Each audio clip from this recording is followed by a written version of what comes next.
Nah, kita lanjut lagi ya. Sekarang kita bikin project pakai get CLI yang kita udah install ya. Caranya kalau dari dokumentasinya katanya cuman tulisan seperti ini, get create project ya. Coba kita buka terminal kita, terus kita cek dulu get min v-nya apakah dia udah terinstall apa belum nih. Kalau udah terinstall dia bakalan tulisan kayak gini ya. Nah, kita tinggal get create project. Nah, spasi nama project kita. Misalnya project kita namanya tes CLI, misalnya kayak gini ya, tes CLI. Kita enter aja. Oh iya, ini sebelumnya itu ini berarti pasangnya di mana? Ya, kalau di sini kita coba close dulu ya. Saya mau masuk ke desktop dulu ya. Saya mau pasang di desktop. Nah, di desktop ini saya buat get create project tes CLI. Nah, kita mau bikin Flutter project kan, bukan get server, tapi kita mau bikin Flutter project. Kita enter aja. Tulis nama domainnya misalnya kuldi project gini. Nah, kita enter. Nah, language buat iOS-nya terserah kita ya. Kalau saya sih ini tinggal next aja sih. Saya nggak atur-atur ya. Kalau Android pakai Kotlin, null safety iya, kita next aja. Ini linter nggak usah lah, no, kita enter aja lah secara default. Nah, dia bakalan dibikin ini. Nih kalau teman-teman cek di sini ada project test CLI kita. Tapi ini belum selesai dibikin. Tungguin sampai dia selesai dulu. Nanti dia bakalan ditanya apakah kita mau pakai getX pattern atau mau pakai cleanX arsitektur. Kita coba cek dulu ya. Nanti di sini kita karena ini kita mau pakai getX, kita pakai getX pattern aja. Kita enter. Irreversible ini kita next aja ya. Nextin aja. Oke, nah ini udah sukses nih. Tunggu sampai selesai dan ini udah ke close nih. Kalau udah ke close kayak gini, artinya project kita ini udah siap. Coba kita buka di VS Code. Kita buka, nah tampilannya akan seperti ini. Ya sama sih, sama kayak kita ngebuat project pada umumnya gitu.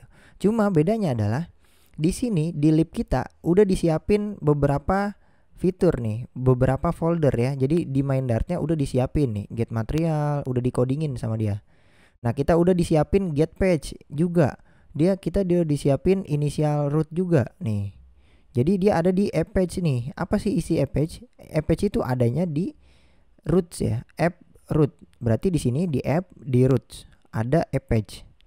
Nah, app page kita udah disiapin get page home. Berarti kita udah disiapin home nih di modulnya. Ada home, ada view-nya ya.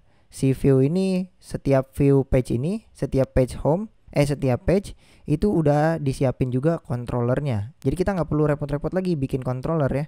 Kita udah disiapin home controllernya. Nah, jadi kalau teman-teman cek di app page ini, dia udah dibikinin bindingnya juga sama dia. Ya, udah semuanya deh. Ya, jadi di sini home binding adanya di sini di widget di home dia ada bindingnya juga. Dia udah lazy putin si controllernya. Udah semuanya udah tinggal pakai ya. Jadi kita nggak perlu repot-repot bikin binding, bikin routing ya. Kita tinggal fokus aja ke codingannya. Ya, jadi kayak gini. Ini adalah project barunya. Tampilannya akan seperti apa? Kita langsung aja buka emulator kita ya. Kita buka emulatornya. Nanti kita akan coba running nih emulatornya kayak gimana nih hasil tampilannya. Kalau kita cek dari sini sih modul home view-nya ya. Tampilan home itu ya simple sih. Cuman ada app bar sama body tulisan di tengah-tengah bahwa home view ini is working.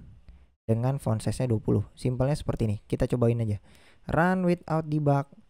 Kita coba running, kita tungguin sampai dia selesai nge-install, oke?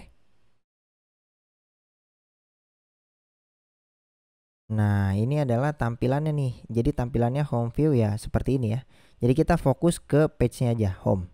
Nah, misalnya kita mau misalnya kita punya project baru nih, ya.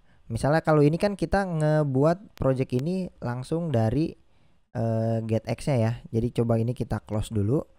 Kita close ya. Kita close dulu di sini. Mana nih kita close ini ya. Kita close. Coba kita buka, kita bikin langsung dari Flutter-nya. Misalnya kita punya project baru, klik F1, tulis Flutter new project ya. Kita bikin aplikasi. Ini kita close dulu aja. kita bikin taruh di desktop, misalnya nanti namanya itu adalah tes axis CLI, misal kayak gini, tes axis CLI. Kita enter, nanti dia akan ngebuat project Flutter, ini bawaan Flutter ya, jadi ini project biasa lah ya. Nanti kita bikin project biasa yang udah kita punya menjadi getX pattern kayak tadi yang ada home-nya dan lain sebagainya. Kan kalau kayak gini kan libnya kan baru main Dart doang ya. Ini baru simple gitu di main Dart. Kalau main Dart-nya itu baru ada kayak gini tampilannya. Nah, gimana caranya project ini biar bisa jadi getX pattern, ada app-nya dan udah dibikinin. Nah, gimana caranya? Itu sebenarnya simple. Kita tinggal buka terminal ya. Pas kita udah buka terminal, tinggal get init aja. Get init, kita enter. Nanti dia akan ngebuat si project ini menjadi apa? GetX pattern. Kita enter aja. Kalau udah kita enter, nanti dia bakalan ngebuatin dia menjadi sama kayak getX pattern yang kayak kita bikin baru ya. Nah, udah deh. Ini kita udah simpan, udah selesai. Kalau kita cek di sini libnya udah ada semuanya. Nah, ini udah ada semuanya. Cuman ini tesnya bakalan error karena kita my app ini nggak kedetek nih. Ya, karena kita nggak ada my app di sini. Langsung dibikinin run app, langsung get material. Dia karena simple sih sebenarnya. Mungkin ini kalau di tes ini kita nggak perluin, kita bisa hapus saja. Ya udah selesai. Ini adalah penggunaan cara bikin project ya, dari project baru ataupun kita bikin project yang udah eksis ya. Atau kita punya project tinggal menggunakan get init kayak gitu. Nah, kita next kita bikin page dan routing. Oke? Di pembahasan selanjutnya aja.